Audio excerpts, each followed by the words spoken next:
4.500 тони ѓубре депонирани во Дрисла, повеќе од 100 возила и 2500 луѓе.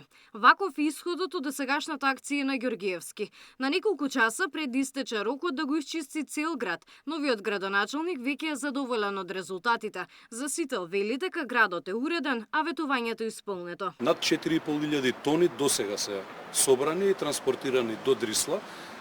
За изминативе негде околу 60 на часа до сега, или споредбено тоа е 4 до 4,5 пати повеќе со било кој викенд колку што се собирало во минатото на територија на градот Скопје.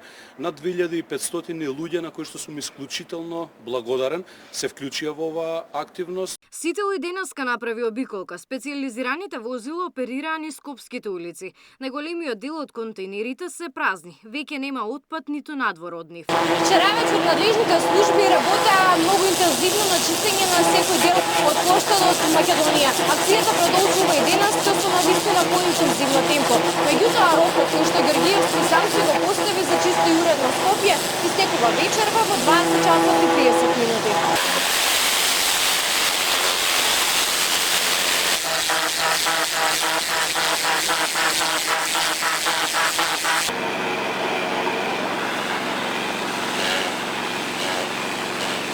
Граѓаните велат дека акцијата е успешна, но бараат да се продолжи со ова темпо. Да сега е убаво ако се држи. Треба ли службите да продолжат да чистат со вакво темпо? Нормално. Да, сега моментално мириза на шампон. Гледате ли некоја разлика од акцијава неколку дена? Мислам дека се испразни. Ако денес ги погледнете контейнерите во цело Скопје, ако ги погледнете домаќинствата и кантите кои што со месеци чекаат да бидат испразнети, повеќе тие грди слики се променети со нова реалност, односно има ред, има континуитет и тој континуитет што е најважно ќе продолжи во наредниот период. Плоштадот не беше испран години наназад.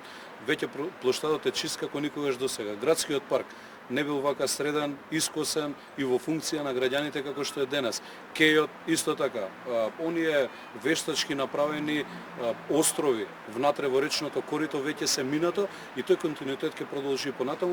Оперативниот план на град Скопје предвидува празнење на контейнерите еднаш дневно. Ѓоргиевски најави менување на истиот, но и ригорозни казни за оние кои фрлаат отпад таму каде што не предвидува законот. Ќе се направи проценка и попис на сите правни субјекти во градот Скопје кои што во минатото ги користеле контейнерите кои што се околу зградите кај што живеат граѓаните, да секој правен субјект, тоа се кафеаните, тоа се не знам одредени кафулиња и така натаму, секој си има собствен контейнер и од истиот се прибира отпадот. На тој начин дополнително ќе влијаеме на редот, така што према потребите ќе го адаптираме и нашиот план за во перспектива. Градоначалникот апелираше свеста кај граѓаните да биде на највисоко ниво, бидејќи во изминатиот период биле пишени околу 40 казни. Најави дека миењето и перењето на улиците ќе прераснат во секојдневна пракса на службите. Габриела Лескова, Сител телевизија.